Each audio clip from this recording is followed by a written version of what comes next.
Hello, everyone. I'm Papa D, the creator of Me and You and Kalamazoo. Every now and then, I receive an unfavorable comment about having used AI slop, their description, not mine, to create this cartoon series called Me and You and Kalamazoo. And I thought I would share a little bit about why I created Me and You and Kalamazoo. Yep, I used artificial intelligence tools to help me animate my stories. I don't hide that, and honestly, I'm grateful these tools exist. I didn't start creating these videos to make money, to replace somebody else's work, or to cause anyone to lose their job. But the truth is, this story actually began many years before artificial intelligence even existed. When my children were very young, and they're old now. In fact, they're parents already.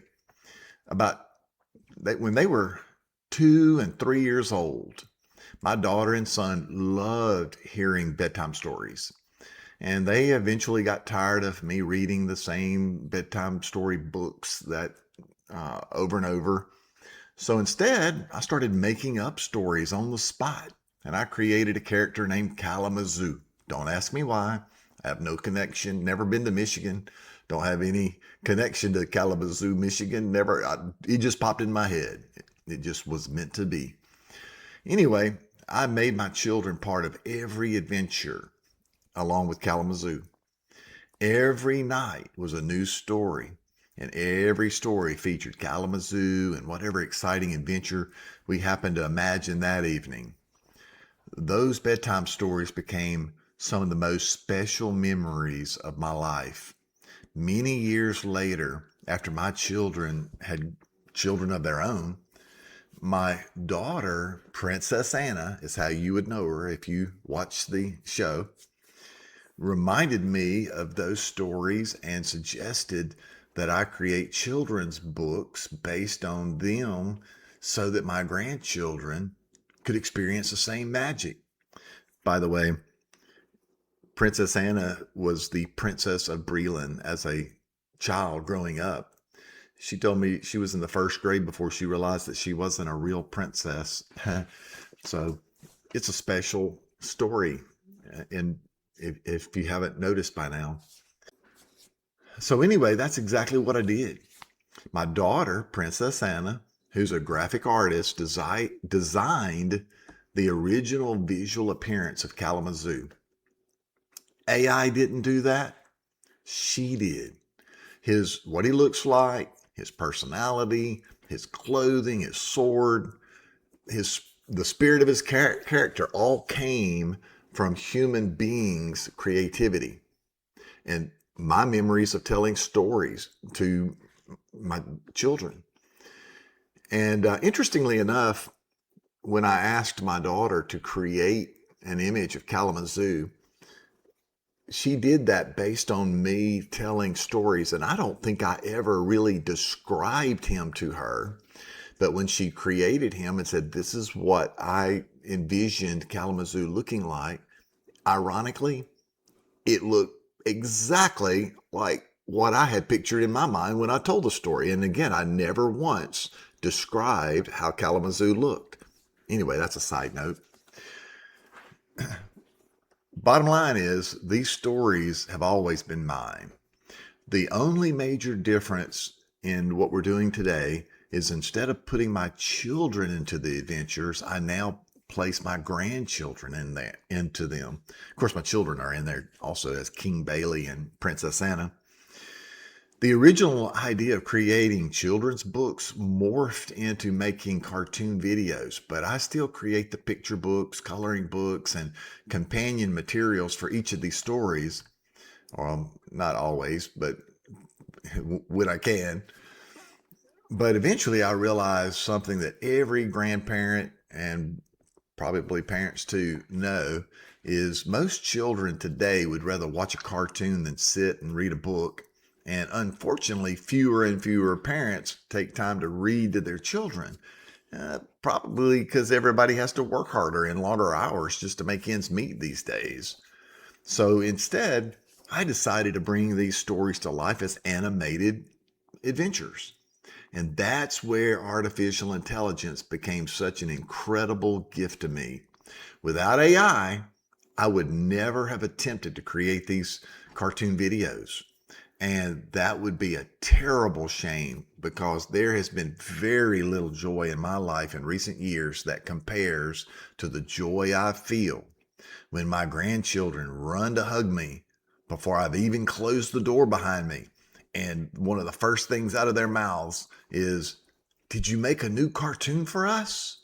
Our routine is to play outside in the yard first and maybe let them beat me in a race or watch them show me something new that they've learned recently.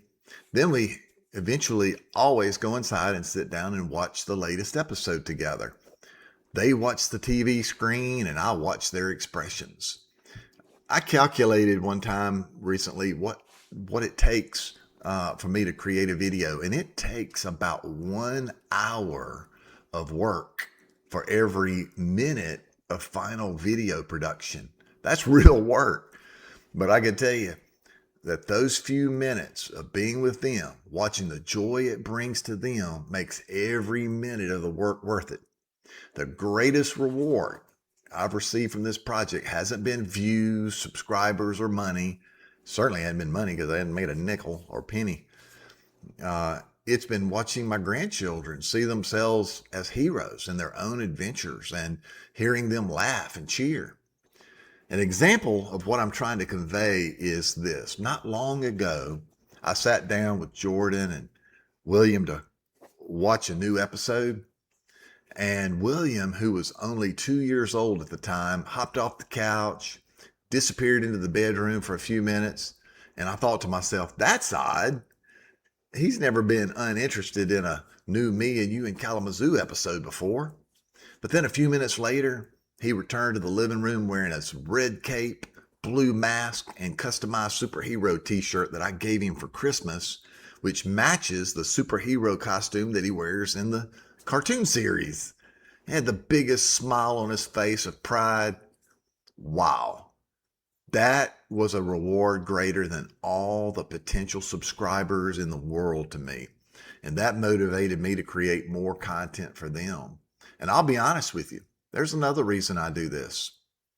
As a grandfather, like all of us, I know that none of us are guaranteed tomorrow. If I were to get run over by a bus tomorrow, or more likely get hit in the head by a pickleball paddle, I would want my grandchildren to grow up knowing how much I love them and how proud I was of them and how much joy they brought into my life.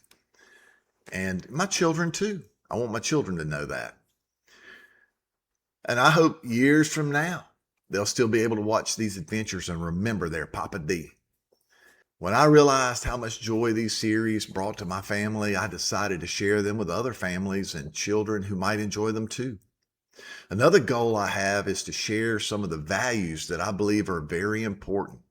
Traditional family values like faith, kindness, courage, loyalty, responsibility, and taking care of the people we love. Those are traditional family values that I believe have always mattered and always will. And finally, I want these stories to inspire curiosity. That's why you'll see our characters travel to ancient Rome, celebrate the original Thanksgiving, explore outer space, encounter dinosaurs, or learn something about science and history. My hope is that when these children grow older and they're in school and they hear about Julius Caesar in a history class or learn about planets or space exploration, they'll think, wait a minute, I remember that from Me and You in Kalamazoo. And maybe they'll pay a little more attention. Maybe they'll become a little more curious. Maybe they'll discover a lifelong love of history, science, technology, or storytelling. Without AI, Me and You and Kalamazoo would never have existed. These stories aren't replacing something somebody else would have created. They're creating something that otherwise never would have existed at all. Technology has always given people new ways to tell stories. For me, AI is simply another tool like a camera, a computer, or an animation studio. Just to be clear, AI doesn't write these stories. Every character, every story idea, every corny dad joke, and every adventure comes from me. At the end of the day, I'm just a grandfather telling stories to his grandchildren. And if those stories bring a little joy, a little imagination, and maybe even a little learning to children around the world, then I think that's a pretty good thing. Thank you for watching, and welcome to Me and You and Kalamazoo. This is Papa D. Now I'm going to share with you some clips from a variety of recent episodes so you can know whether or not this is something your little ones might enjoy. Take care and God bless and enjoy.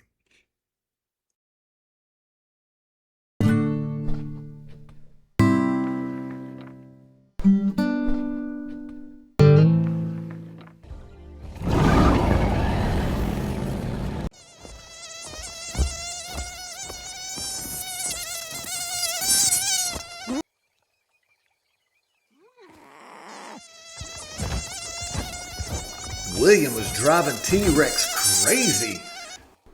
Can you imagine if you were T-Rex with those short arms and something was buzzing around your head like a mosquito? By the way, that reminds me. You know why T-Rex can't clap his hands? Why, Papa D? Because his arms are short? Because he's extinct. A whole fleet of them, a convoy, one after the other. He'd never seen so many. So he stopped in the middle of the road and held out his arms to tell them to stop. And as they got closer and closer, they started to blow their horn. But then Terra, the mighty golden eagle, saw that Kalamazoo was in danger. So she swooped down like she has so many times before and grabbed Kalamazoo up and flew him away to safety.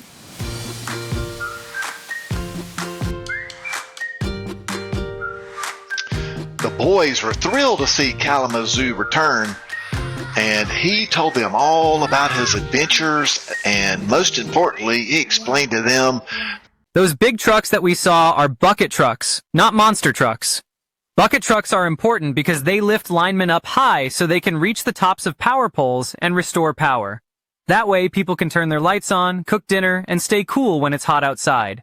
King Bailey listened patiently to Kalamazoo tell all about his adventures, those that he dreamed about and those that were real. But most importantly, he told the king how he understood the importance of linemen restoring power and the bucket trucks that help them get that done. And emergency crews have rushed to the scene. Witnesses say the children appeared suddenly and seemed frightened and unstable as strong winds moved across the top of the monument. We've got an emergency situation unfolding at the arch. 4 children somehow ended up stranded on top of the structure, and 2 of them are still up there right now. We've got officers on the ground, we've cleared the area, and we're coordinating air support, but the truth is, we don't have a rescue unit that can safely get somebody onto that narrow surface fast enough. Every minute matters. Then one of my officers mentioned your utility crews, said your linemen work suspended hundreds of feet in the air around high voltage lines every single day. If anybody knows how to move safely at dangerous heights, it's your people. So I'm asking, do you have anyone qualified enough, brave enough, and calm enough under pressure to help us bring those boys down safely? Well now, Commissioner, sounds like y'all got yourselves in quite a pickle up there. But yes, sir, partner, I know just the right person for the job.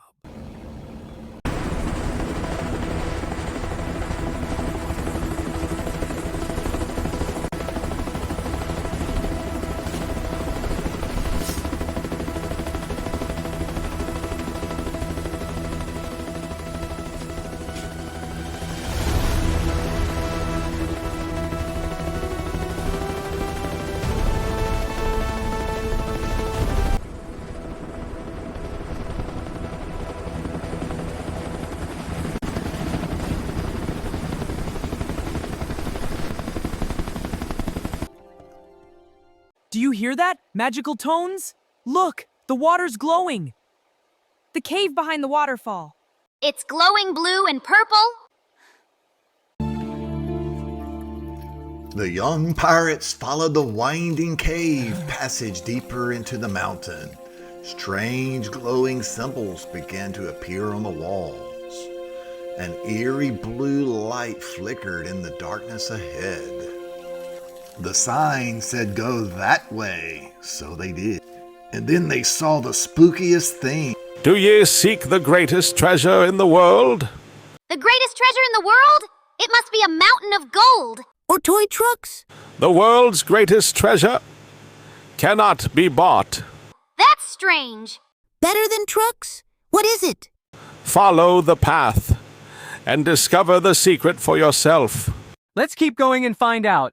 Maybe an unlimited supply of chocolate donuts. Let's go.